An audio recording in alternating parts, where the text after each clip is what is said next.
Welcome to a Friday Fireside Chat. I am Rita McGrath. You probably knew that if you're here. Just a couple of housekeeping notes. We do run the chat. If we don't get to your questions or comments in real time, I'll copy them and we'll try to follow up with them afterwards. And this is being recorded. So the recording will be available in a few days once we clean it up and do all that sort of thing. It'll be available on YouTube. So if you don't catch us live, you can catch us later on. I am just thrilled to finally be meeting someone I've wanted to talk to for a long, long time, Freada Kapor Klein, who is the co-author with her husband, Mitch Klein, of this great book called Closing the Equity Gap. And, everybody likes to mouth platitudes about, giving opportunity to people and creating pathways to success. But Freada and her husband have actually done it. And in this book, which is fascinating, I totally can recommend it. She really takes you behind the scenes and shows how the sausage is made, how you can actually give people opportunities. And it's just a wonderful, wonderful story. So Freada, welcome. Well, I'm so delighted to meet you and to talk with you. Your ideas have been so influential, and I think they really intersect in a terrific way with the ideas in our book. I think so too. I think so too. We're definitely singing from it's the same hymnal. So as we're getting started, maybe talk a little bit about your history, which is fascinating. I mean, going all the way back to the women's movement, and I was actually talking to a friend of yours, Stephen Forte, this morning, and he said, "Oh yeah, when the revolution comes, Frieda's going to be the first one over the bridge with a pitchfork." I thought that was a great compliment. Well, maybe I've mellowed over the decades, and maybe not. Different strategies for different eras, right? So very, very briefly, I have always had a sort of passion for fairness, for people being treated fairly, and deep empathy for ways in which unfair biases, barriers are put in the paths of some people. And that comes from my own family experience. I think most of us, it's our own lived experience. And we talk about that a lot in the book, about how our entrepreneurs' lived experience fuels their passion for the businesses they create. So mine was really about experiences our family had of exclusion, actually, of being forced out of countries, of having relatives murdered. And I really, in my heart of hearts, starting from a young age, have always believed none of us are free until all of us are free. And I think all of us can do a lot more to build bridges, to empathize, because in different countries, in different societies, in different decades, different people are scapegoated. And someday it'll be our turn. And so let's all make sure we've got each other's back. I love that. I love that. And the idea of really building equitable organizations. So I'll fill in the lines a little bit. So your husband was fortunate to have been in kind of at the very early stages of, what would it be, internet 0.05. But I mean, before we had the internet, we sort of had home computers, remember? And was in the inside track of one of those, which became unprecedentedly successful. And that then gave you the freedom to be able to actually start a fund investing in companies. Is that right? Yes, over time. I had started on the kind of nonprofit track. I actually co-founded the first group on sexual harassment in the US in 1976. That's what got me very interested in organizational development and organizational culture and designing good businesses. And coming straight out of my PhD program, I was early at Lotus, the software company. And that's where I fell in love with, got the startup bug, fell in love with tech culture. I had learned to code in graduate school, but just loved startup life. And that began that trajectory that then turned into Kapor Capital. It's just a great story. And so one of the things that you talk about right in the beginning, it's an impact investment fund. And the thesis is closing the gap between the haves and have-nots. And throughout the book, you really talk about this thesis of gap closing. And I think in a very nuanced way, right? You point out that there are some gaps, like it's kind of gray area. And then there's some that are pretty clear. And you, I guess, persuaded Mitch to invest $10 million a year for 10 years in people And there's a stunning statistic you talk about right at the beginning of the book, which I have lived because I've been part of so many of these programs, which is $6 to $8 billion every year wasted on DE&I efforts. And I've seen it, the performative DEI theater, let's do anti implicit bias training, right? And we all know it leaves you worse off than you were before you started, right? Exactly. And so you really came up with this idea of something radically different. So maybe explain the thesis behind it and how you codified it in your investing philosophy. Well, we decided that it's very important to leverage capitalism in the best possible way, to leverage private markets for solutions to large-scale, intractable problems. And not everything can be solved by private markets, but there's an awful lot that has not yet been attempted that I think can. And I think there's a lot of potential in public-private partnerships. And many of our startups are actually working with government at different levels, cities, states, federal. But what we came up with is to look at tech startups. So it has to be tech-driven because the only way you get to scale is technology. And so if you want to have a big business, if you want to have a big impact, it has to be tech-driven. So these are all early-stage tech companies whose core business, the products or services that they create, have to close gaps of access or opportunity or outcome for low-income communities or communities of color or otherwise be involved in gap closing. Some of these things actually look like democratization of access to things that previously were only accessible to wealthy people and therefore were gap widening. But it turns out there is no shortage of companies. We see about 3,000 deals a year. Whoa. And invest in, a dozen to 20.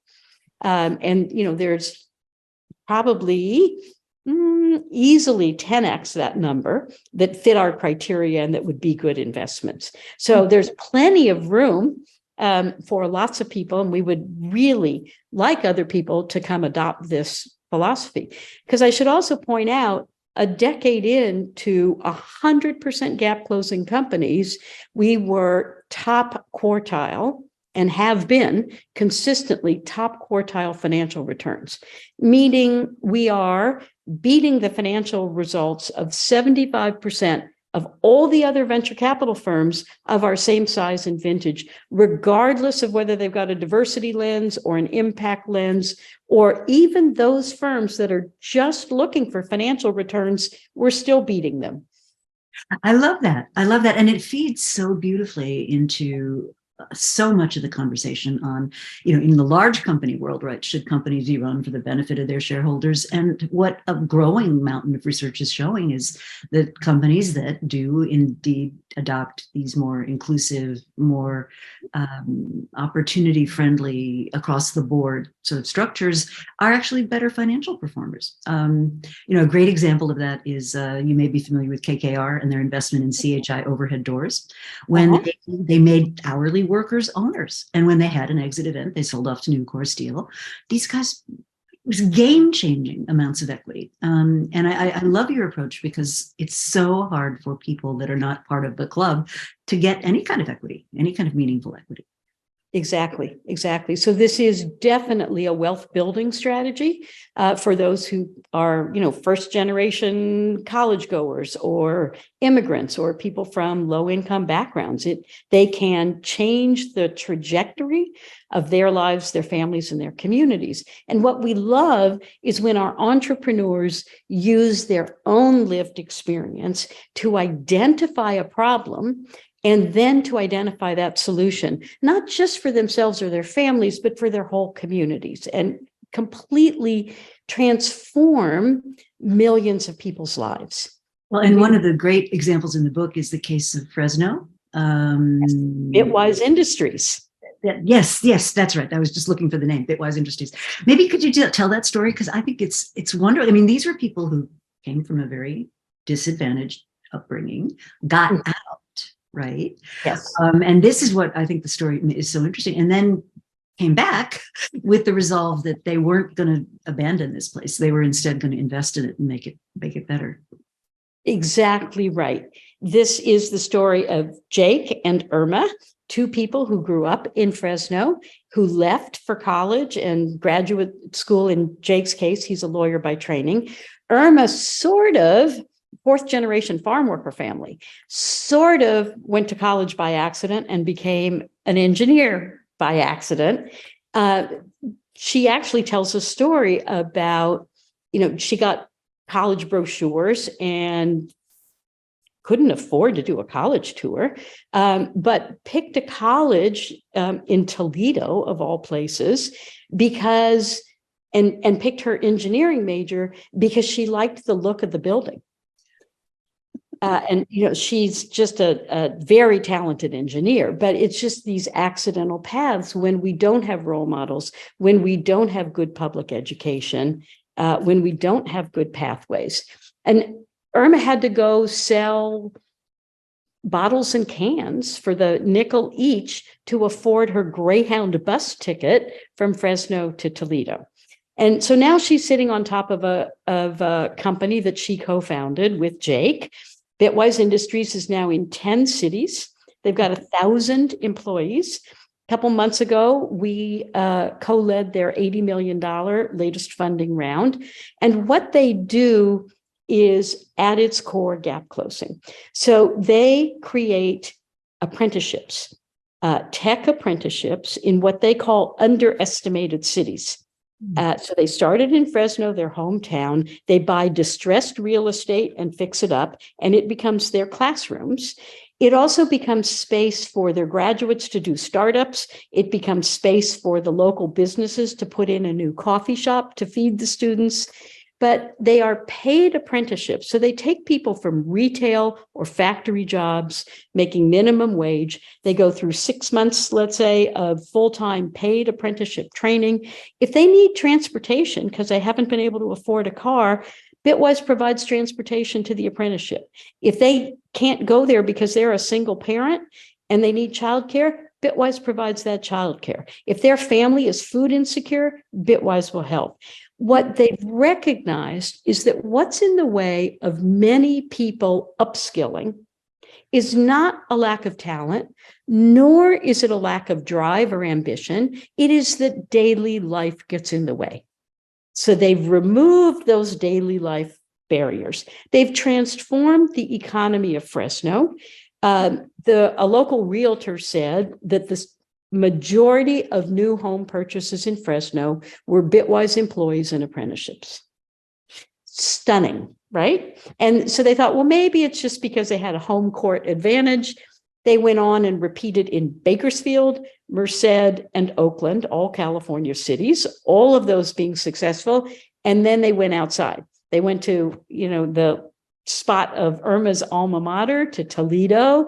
They're in Buffalo. They're in Greeley, Colorado. They're in Las Cruces, New Mexico. They're in El Paso, Texas. And they're just expanding to the south side of Chicago. And it's just a remarkable and heartwarming story, because everybody's lives are transformed in this process. Now, how did they make money?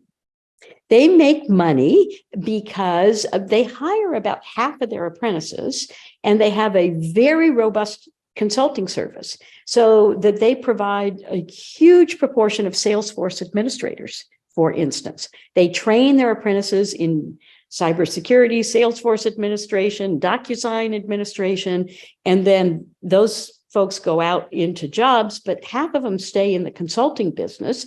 And so they routinely are awarded, because they have the best talent and the lowest cost, huge national contracts or international contracts with large Fortune 500 companies, with the US government, with state and local governments. They just have this army of tech talent to throw at any number of real problems. That is fascinating.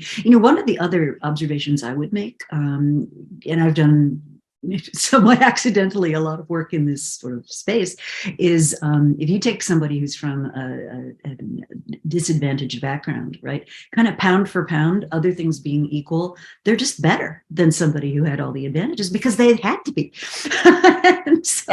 Exactly. And so people really don't understand the talent that's sort of locked up there.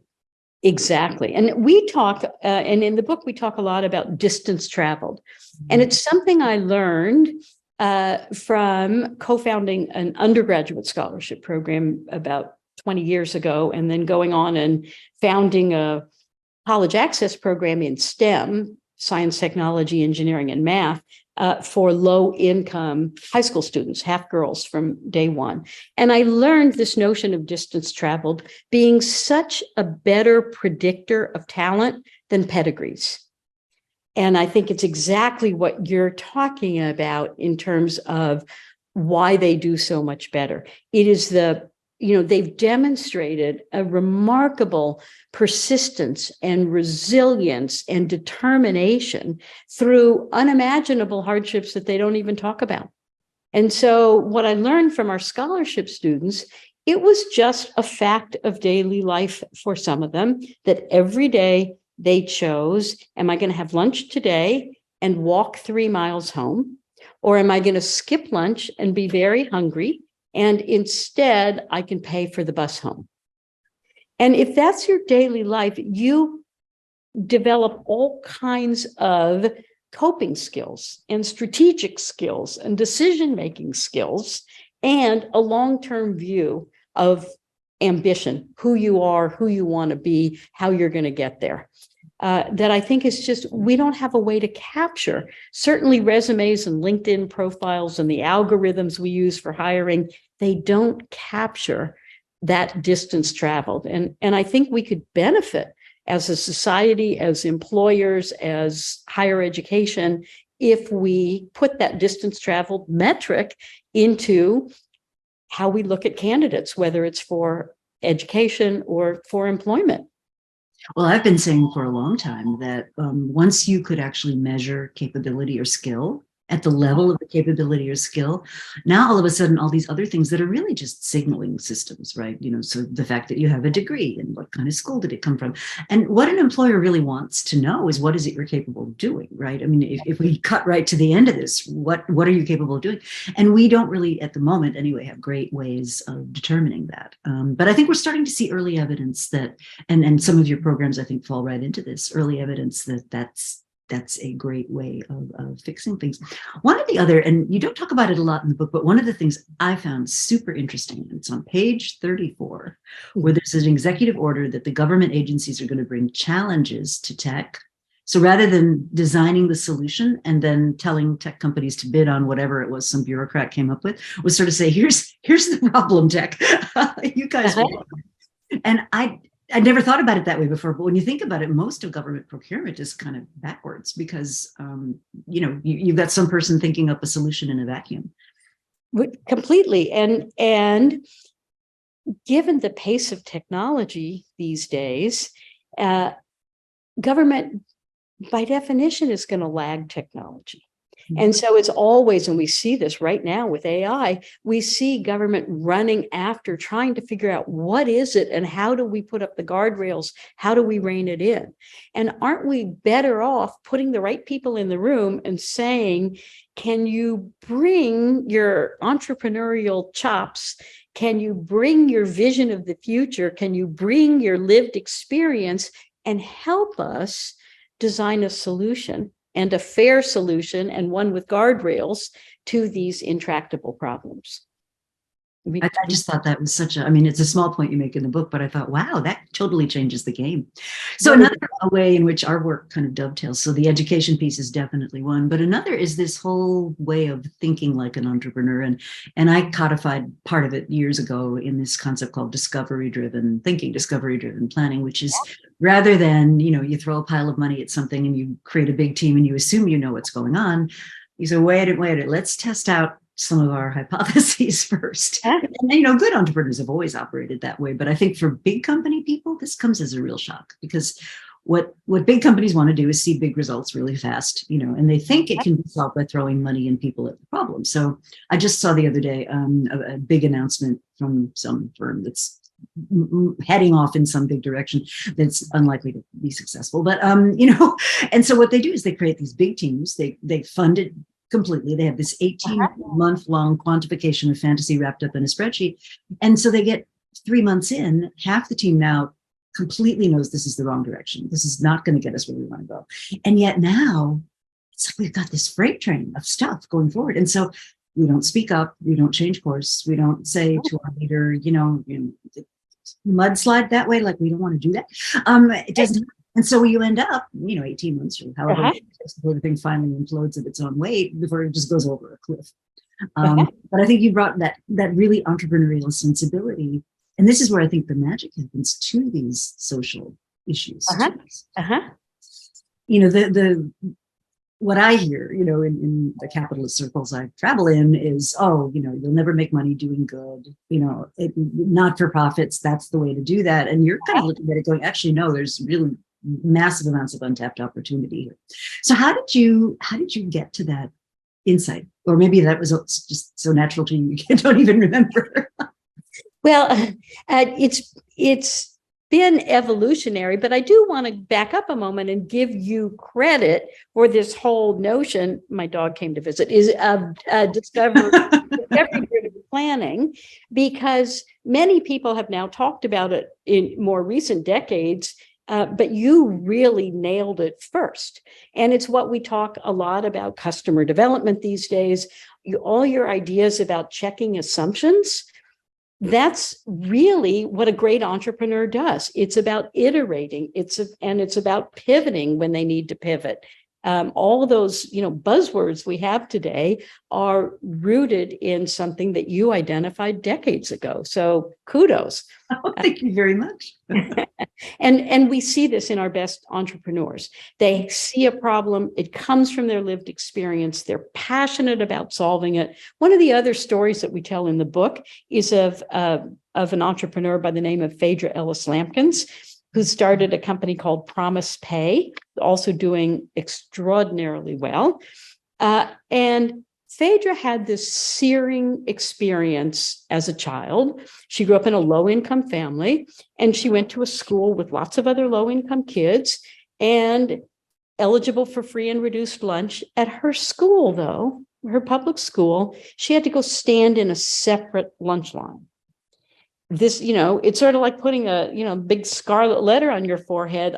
I'm from a poor family. And what I like to say when I go speak to business executives and venture capitalists, and I say, okay, show of hands, how many of you chose your parents? How many of you chose the family you were born into? Well, that would be exactly none of us. And so let's not get too smug about whether we had money for lunch in elementary school or not, because we had nothing to do with whether we had that money in our pocket. So this was a really life-changing experience for Phaedra. And she dedicated her life to treating low-income people with respect and dignity and helping figure out solutions. So what Promise Pay does is helps people stay current or get current on their utilities and their water bills. And so people choose, it's all off of a phone. You don't have to upload documents when you don't have Wi-Fi and a laptop and all of that. And you choose your payment amount, you choose your payment date, and it's no fees, no interest. And in all of these pilot cities like Louisville, Kentucky, or LA County, they were shocked. They're used to turning these things over to these big threatening bill collectors, and they might see 10 cents on the dollar.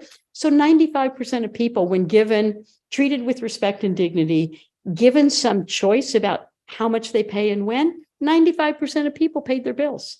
Mm-hmm. This was money that the municipalities never thought they would see. Mm-hmm. So she's expanding the number of paying options, and she started in cities, whole states. The whole state of Virginia just signed up for Promise Pay. And she sends me the tapes off of their customer support lines now and then, and they're customers that are just sobbing about thanking her. No one's ever treated me like this. Thanking her and her team for helping them rebuild their credit scores.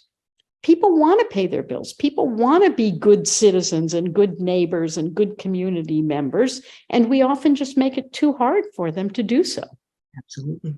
Absolutely. Well, I'm reminded of this with this whole, debate we're having now about you have to work to get benefits. And it's not that you have to work, it's that you have to navigate through pages and pages and pages of government reporting requirements. I mean, the two things are not the same. And I think we keep forgetting that. That's right. Because what we've seen, whether it's, with Bitwise, then if you just get those hurdles out of their way, so many people just clamor for the opportunity to learn new skills, to double their income and help their families. Absolutely. And we just make it too difficult. We need their talent. We really do. We really do. And, the sad state that late stage capitalism is in at the moment, and that's a whole nother conversation. But every so often I run across a book like yours or a story like yours, and it gives me hope. There are actually ways that we can bend this arc a bit. And I think you really demonstrated that was true. One of the phrases in the book that I love is that it's something about talent is not allocated by zip code, but opportunity and access is. And I thought that was so profound.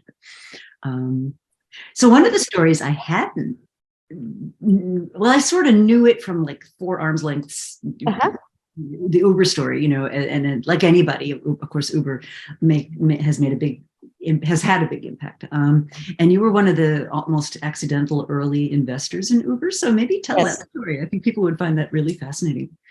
Well, it was a bit accidental. And that's my husband, Mitch, who had, designed the 1, 2, 3 spreadsheet and was the founder of Lotus. And he had known the founder of Uber, Garrett Camp, and Garrett was there before Travis. Travis was everybody thinks it was Travis, right? And exactly. And so Travis was one of those retroactive founders. But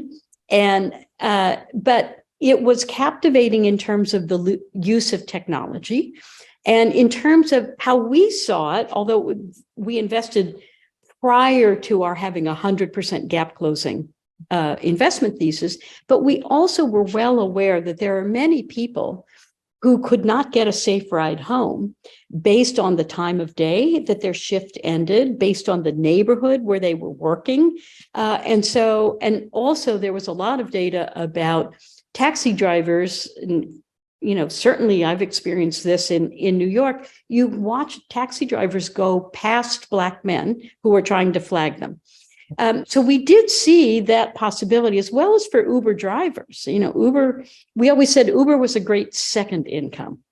It was not designed to be a great first primary family supporting income.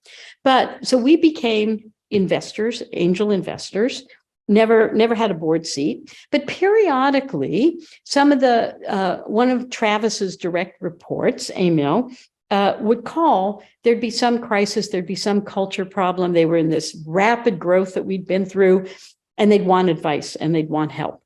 And I would spend hours. One of the amusing things is that Emil would call Mitch's phone and say, "Can I speak to your wife?" It's like, really? What decade is that from? That's wonderful. Yes. So it gave you a little glimpse of the culture right then and there. And I would spend hours coaching them through what they needed to do to intervene in this crisis, but what they needed to back up and redo about organizational culture and practices and policies.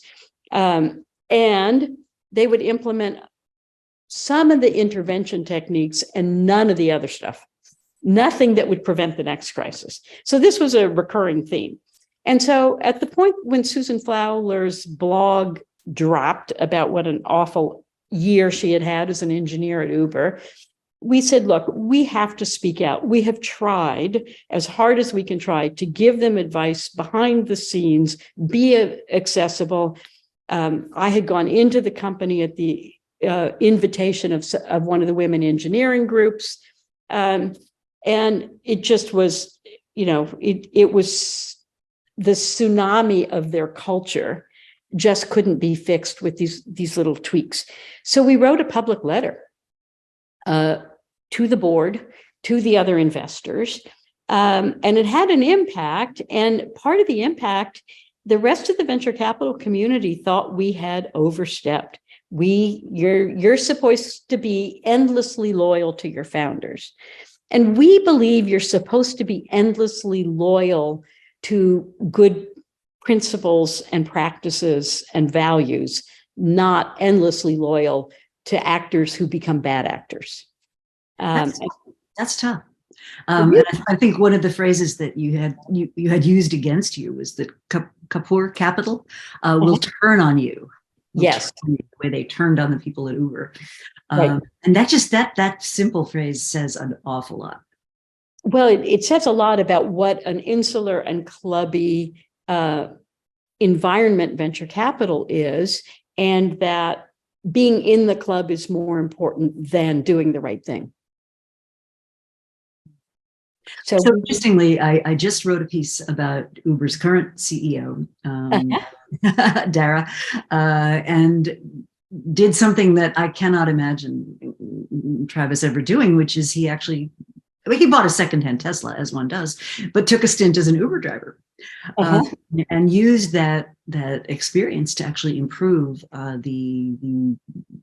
just the lives and the kind of make it easier and better to be an Uber driver.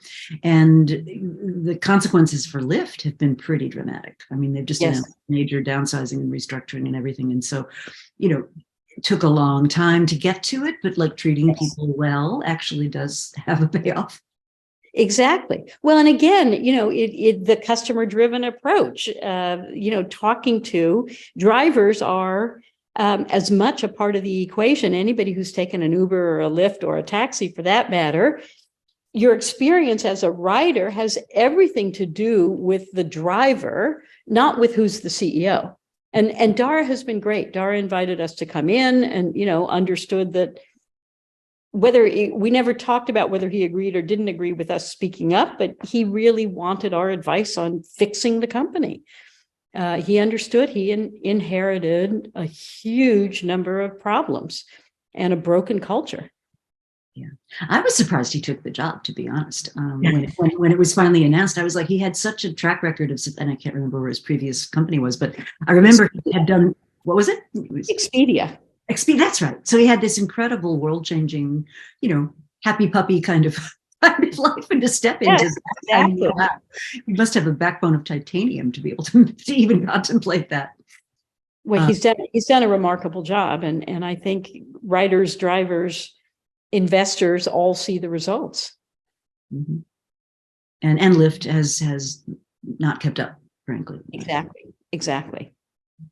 So one of the other things about the book that I think is interesting is, of course, it's got its share of really great, heartwarming success stories, but you're also pretty upfront about some of the things that didn't go as you'd hoped. Some of the other investors who didn't share the same values and sort of turned the heads of the companies, the founders of the companies they were investing in, and companies that kind of lost their way. And I guess what I'm curious about is very few authors of business. I won't say it's a memoir, because it's really not. It's more of a sort of a handbook for, hey, this can be done and you can do it too, which I love. I love that about the book. But there's always a tendency to always put down on paper the things that are good and the anecdotes. And one of my concerns with that, as somebody who tries to learn from business books and case studies, is you're never getting the whole story. You're never getting the true tale. The history is rewritten by the victors, right? But I think you kind of avoid that in this book. You're sort of pretty honest about, here's a thing we tried and it really didn't work out the way that we did. Well, we are entrepreneurs, and we took an entrepreneurial approach to a new venture capital firm. And so in that way, we also have a lot of empathy for the entrepreneurs that we fund and we are also very forgiving about failure. Because that is where you learn. Unfortunately, we learn so much more from failure than from success. Success has a certain degree of timing and luck that you can't control. And failure, you really can learn from and try to control those elements going forward. So we want to be completely transparent about the whole story. And we want others to adopt the approach. I think that there's a lot about the current investing world, the current world of venture capital, that is misguided, quite honestly. That I think having one and only metric, and that's financial success, has made many people make bad choices that hurt the entrepreneur. Entrepreneurs get thrown out by the mainstream Sandhill Road venture capitalists all the time if they're not making enough money fast enough. Well, it's the speed thing and the scaling thing that has always worried me. I mean, it's totally antithetical to the discovery-driven growth idea, which is, walk before you run, crawl before you walk, figure out what the there is. And if it takes a few years, well, that's what it takes. And as long as it's not, as long as you can cover your bills and as long as you're not out on the street, that's okay, right? I mean, and there are many great leaders who know this, like Ed Catmull at Pixar. One of the things that he talks about is he said, if I've got a couple of designers, a producer, an engineer that want to spend 3 or 4 years thinking about a project, I'm cool with that. Let them get it right. And then we'll bring in the storyboard people and the illustrators and the programmers and the expensive stuff. But by the time I do that, I kind of know where I'm heading. I know what the shape of it is, right? And so a lot of these venture capital firms, these venture-backed firms, I've just been I've got a whole string of what were they thinking. So one that I've got in my sights right now, and this will appeal to you, is Chief, the women's organization. I just read somewhere that they've raised a Series B of $100 million for a women's networking organization. And I don't know what that business model could possibly be to scale it, right? And this is part of my frustration with the whole not-for-profit sector, which is, you want to stop, I'll make this up, teen pregnancy in New York City. Well, you've got one group that's doing it through cooking classes and another group that's doing it through Zumba and another group that's doing it through piano and another group that's doing it through sports. And at no point do we all sit back and say, okay, which of these things had the biggest impact? What metrics are we going to use? And wouldn't it be better if we really wanted to make an impact at scale if we all got together and did something in concert, right? And so I find the not-for-profit sector very frustrating for that. Whereas I do think this is something tech and venture have cracked, and you've talked about it earlier, which is, you're not going to try to make a social impact one person at a time. You're going to try to make a social impact with a model that can scale. Exactly. Music to my ears. I completely share your frustration with nonprofits. The fact that they don't collaborate is just appalling to me, that they see each other as competitors when what we're trying to do is uplift human beings who are suffering. It's bizarre to me. But I think it also, I think, we look at connecting the dots here, and I look at big philanthropy. And big philanthropy has done a lot of good. And yet we also look at where they invest. Mm-hmm. And those billion-dollar endowments are usually invested in things that cause the problems or exacerbate the problems that the grants are trying to fix. And so you've got a 95% versus 5%. So philanthropic organizations, foundations, give out 5%. That's their mandate. So if you've got 95% invested in, an easy example, in fossil fuels, and you're giving 5% to fix climate change, who's going to win? Let's talk about that scale. And that's an extreme example. But if you think about it, as you said, we do know what approaches work better than other approaches. And whether that is to food insecurity or to teen pregnancy or to intergenerational poverty, we've got some answers. And shouldn't foundations and universities, by the way, shouldn't those endowments be invested consistent with mission? Because we and many others have proven that to invest that way improves financial returns. It doesn't decrease them. And how do you convince people of that? Because I hear it all the time. So hiring someone who's, say, from a minority group. Oh, do we have to drop standards? No. No, you do not. You can expect as much excellence from those people as you would anybody else. And it just makes me crazy. It's like, what logic are you following? I have a group that I work with, who I really adore, but they're like white guys who all went to places like Harvard and Tuck and University of Chicago. I mean, like they came out of a cookie cutter. Oh no, I'm sorry. We have one representative Asian woman and we've got one Indian guy. Okay, but the rest of them, they all look like they came out of the same baking tray. And so I said to them, well, like, you've been around a while now. Could we possibly consider bringing a little diversity in here? Oh, well, we're a meritocracy. We don't want to drop standards. And I'm like, what planet are you people? This is not 1952, Right. Well, and our whole notion as if meritocracy is somehow objective. And if what you're doing, what we often confuse is pedigrees for talent. And that's what we've learned so much from our distance traveled metric, which is you can't substitute that you got a degree from this school. It doesn't signal anything except perhaps you privilege. And it was a former president of Princeton who said the single greatest predictor of an SAT score is family income. Wow. So, and so much, it used to be that, college admissions depended on that SAT score. So we're rewarding the wrong thing and we think of that as merit. And so, back to our conversation, how do we do a much better job of measuring the things that are directly connected to success or to skill or to talent or to integrity and character for that matter? So can you describe the metric? Do you have an actual metric that you use?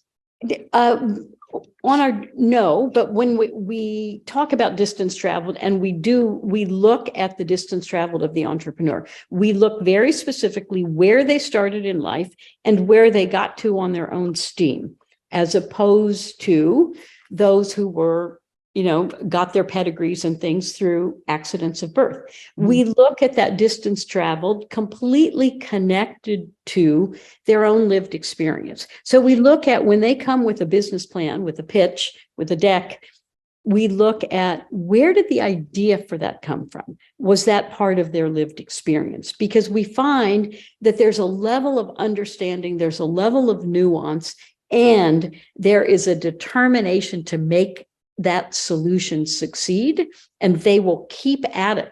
They will keep trying different things. So these two interrelated notions of distance traveled and lived experience are what we try to operationalize when we are making investment decisions. I love that. So how do you find your investment opportunities? Well, they find us. Okay. I actually should say, and in the early years we went out to all of the demo days and made ourselves known with the accelerators and incubators out there, various programs. But one of the things, and a story about one of my partners, Brian Dixon, right after George Floyd was murdered, Brian wrote a Medium post in response to our firm being flooded with requests from mainstream venture capitalists saying, oh no, we've never invested in a Black entrepreneur. How do I find one? And it's sort of, it's your lowering the bar story. It is like, really? It's like, did they think we're going to tell them to go to a certain store and go to aisle 12? Yeah, exactly. I mean, you just put it in the it's over there. You've been looking on aisle 6, wrong aisle. Anyway. So what Brian wrote, a very short, straightforward, start with your own firm. Look at who's sitting around your own investment decision-making table. And to their credit, two very well-regarded venture capital firms, first round on the East Coast, initialized on the West Coast, they read his post, they gave him credit, they posted their partner jobs, and each firm hired their first Black partner. Now, a notion as simple and quite honestly not revolutionary as posting a job, but just to see how it took being shaken up a bit, like, wait a second, you don't know the best talent. They're not already in your network. And if you open up this opportunity, you might find someone who brings a different lens and who will bring a different set of entrepreneurs. So the diversity at the Kapor Capital investment team table from the beginning across all dimensions, I think, is what is directly attributable to our attracting a huge range of talented entrepreneurs. We repeatedly hear from people who come to us, my round is oversubscribed, but I want values alignment on my cap table. So I'm holding room for you if you will come in. It's just so heartwarming. It's amazing that, we beat out these huge firms because the entrepreneur sees who we are, who we've backed, who's at our table.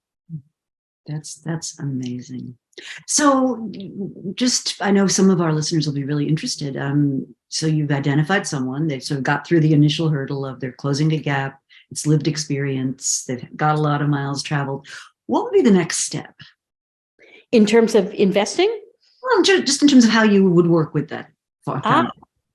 So we do have a whole set of platform services. And so they're not alone. Very importantly, we go out of our way to not invest in competitors. And so, sometimes when you invest that early, your businesses grow and pivot over time, and they might encroach on each other's space. And we have a whole procedure for how we handle that. But we won't take a look at a company, no matter how enticing, if it's competitive with someone already in our portfolio. We are committed. Unlike most venture capital that says, only 1 in 10 survives, and that's who we're going to kill off the other 9. We want all 10 to survive if they're good businesses. I was going to ask about that, because that is kind of antithetical to the more humane way you're talking about companies growing. Exactly. And so some are going to be high growth, and some are going to be slow growth, and some are going to take several pivots, and that's okay. And we stick with them. And so we have people who help them hire. We have people who help them with their marketing, their digital marketing. We have a whole network of we have a founders group. It's just so heartwarming to see the questions that they pose for each other. And just last week, somebody said, I'm a first-time entrepreneur. I'm 6 years in. I'm about to do my first acquisition. Has anybody here done an acquisition? Can you help me? And people just jump in and say, oh, I did this, I did that. I've got somebody for you to talk to. I did 3 bad things. Don't do those things. And so it's a community, and we bring that community together in person, in real life, when there isn't a pandemic, as well as their ability to access each other. And so we are dedicated to helping them succeed. We help them think about, how do you build a diverse team and an inclusive culture? We offer workshops, we offer, consultants and talent to help them with their own growth issues. Oh, that's just amazing. What I love about it is how comprehensive it is. And I have a lot of friends in the entrepreneurship world, and the joke about vulture capitalists and, the horror stories about what happens when something starts to become successful and everybody smells blood in the water, and, just making these decisions that are not good for the long-term health of the business. I mean, one of the other interesting things to me about the venture capital model, as it started in the 50s and 60s and how it's evolved, is how the easy money of the last few years has resulted in a number of companies going through their growth, paying back their initial investors, and then they kind of limp their way onto the public markets. Casper might be an example, right? The original mattress in a box company, which was sort of an interesting idea. This is one of those ones where if you'd done a discovery-driven plan, somewhere in the early stages, someone would have asked the question, well, how many mattresses does a person buy in their lifetime? Right. Like, once I've sold a customer one, unless they're very wealthy and have a second home or something, and that's just not the market they were going after, the chances are you're going to buy one, and if it's any good, you're good, like, for a while. Right. You're going to keep it for a very long time. And also, what are the barriers to entry of other people coming and doing that? 207 companies. By the time they went to IPO, 207 companies were competing in the mattress in a box business. Right. And it's just, you just look at it and you go, what were they thinking? But I think that's part of the dilemma that I saw when, even with 9 get killed off and 1 succeeds, even with that model, even if you buy that premise, which I agree with you, I don't think that's healthy. But even if you buy that premise, that stopped working, right? Because there was just so much money chasing so many ideas that I think we'll look back on and go, what were they thinking? Right. Well, and the hard part, we had those conversations all the way along where someone would come in, we'd say, this valuation is nuts. You're going to have a really hard time growing into it and sustaining it. But if you want to stay in the game, some of those we said, we know this is headed for some rocky times, but we think there's a solid idea and a solid entrepreneur here. One of the things that's happened with sort of mainstream venture capital is the goalposts have been moved. There were years and years and years where all that was rewarded was aggressive growth. All we care about is growth. Doesn't matter. Who cares about profitability? And then all of a sudden, music stopped, musical chairs. Now all we care about is cash flow positive and profitability. How unfair. Right? I mean, you and I will both have lived through this in the late 90s, right? It was the same thing, right?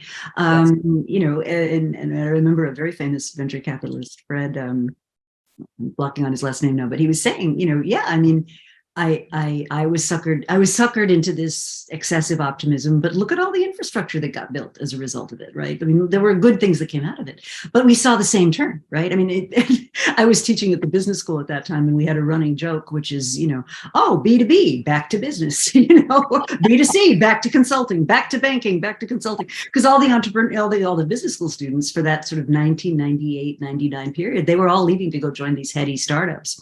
Right. And it all blew up, right? Yes, exactly. No, and so there are these trends. We counsel our entrepreneurs. We say, look, think about values alignment on your cap table. Because the moment things get rough in an impact company and you've got mainstream investors, they say, give up the impact. Just focus on making money. And so if it's not firmly embedded, as it is with our companies, it's easy to strip it off. It's why we insist on it being baked into the core business. And we also talk to them about, don't take the highest valuation, because you're setting yourself up to have to meet this high growth trajectory. And maybe things are going to change. Maybe you're going to learn some interesting things from your customers along the way, and you're not going to want to grow that quickly forever. Mm-hmm. Well, and the other thing that I find, I guess it's the nature of the beast in some ways, but you can have a great business which throws off enough money for you to live a comfortable life and pay people well and offer opportunities. I mean, there's lots of things you can do that are very wonderful in human life terms that would not turn the head of a typical venture capitalist, and I've always found that to be kind of what don't you really want the mom and pop store on Main Street doing well? I mean, like, why is that not a legitimate business is always the sort of puzzle that's been at the back of my head. Well, we get approached by a lot of entrepreneurs where I say, look, I don't know that you're really a venture scale business. I don't know, it's your choice. What we try to do is give our entrepreneurs information and empower them to make their own decisions. But there are many that I've said, you know what? Don't you want to own your own business? If you want to own your own business, venture capital is not the way to go.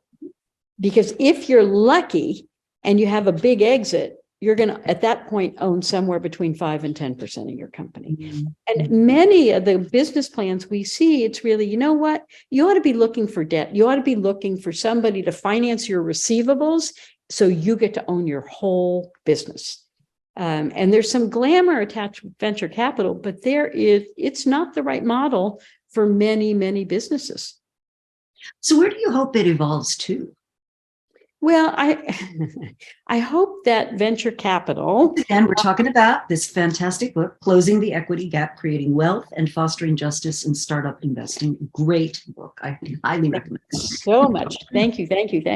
So where I hope the venture capital industry gets to is to understand that looking with an impact lens, looking at who benefits when it's broader communities benefit, that is not concessionary. You do not have to do a trade-off between financial returns and a business that does well by doing good. And a diversity lens, an impact lens, solving intractable problems are all possible at venture scale. But you've got to back entrepreneurs who understand that and know how to build it. And again, I think we really ought to think about holding accountable the endowments, university endowments, foundation endowments, to invest consistent with mission. Well, and pension funds. One of my colleagues is Rebecca Henderson, and at Harvard, and she wrote a wonderful book about reimagining capitalism. And one of the points she makes is that for many of the incentives in our sort of the world of finance, that many of those incentives are actually out of alignment with the true incentives of the money that they're managing, right? So the money that they're managing needs to last 70 years. The trades that they're engaging in are, 6 month, 9 month, whatever kind of things. Right. That's right. Looking at how somebody's going to retire in 20 or 50 years from now is not at all consistent with looking at this quarter's earnings. Exactly. Well, and the other thing that I think you and I sing from the same hymn book here is this quarter's earnings are a lagging indicator. They're the result of something you did 8 quarters ago, 10 quarters ago, 15 quarters ago. And so it's kind of a stupid conversation to say, wow, that was a great quarter. You should have been saying, hey, you're setting yourself up for a great quarter 2 years from now. It's just the wrong conversation, right? Yes, right. A long-term view is what we need for people, for the planet, for business. We really need to think about what are the long-term implications of decisions we're making. I love that. I just love that. Well, I could talk to you forever, but I asked for an hour, so our time's just about up. In the chat, you've got information about how to find out more. The book, as I said, Closing the Equity Gap, just out. It's a great book full of fun stories and sort of intriguing ideas. And what I love about it is the proof point. You don't have to sell your soul to have a comfortable financial life, And I think way too few people have gotten that message. So thank you so much for all that you've done. Well, thank you. It's my pleasure. And I really appreciate the opportunity. And we will be in touch because I've got some ideas for you, but that's a separate conversation. Okay. Thanks, everyone. Have a great weekend.